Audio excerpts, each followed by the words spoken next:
The BRICS alliance aims to pull the US dollar down from the global reserve currency and trample its dominance.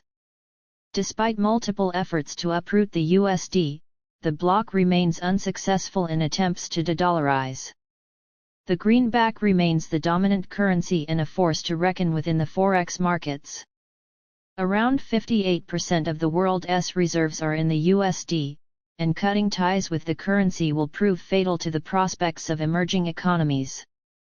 The US pressing sanctions on countries of their dislike is what led to the de-dollarization process in the first place.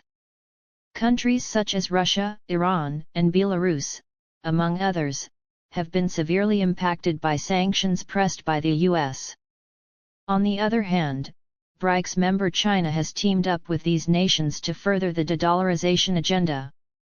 China is looking to capture the global economy by pushing the Chinese yuan ahead for trade and not the US dollar. BRICS, US biggest threat to the dollar. A recent Bloomberg opinion report states that the biggest threat to the dollar is not BRICS but the US itself. The report explains that Trump's threats won't do much as the USD's power is mostly dependent on American reliability. America's larger-than-life GDP made it gain an exorbitant privilege to control the reserves of the world's central banks. The development made the Federal Reserve, U.S. officials, and politicians tolerate deficits that could have tanked the economies of any other country. Therefore, the U.S. poses the biggest threat to the dollar compared to BRICS or any other alliances of developing countries.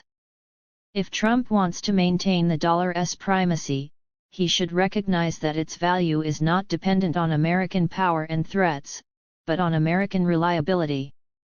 Overreach, whether through ad hoc sanctions, meddling with the Federal Reserve, unilateral tariffs, or geopolitical confrontations, poses a far greater threat to the U.S. currency than anything the BRICS countries could possibly devise, it read.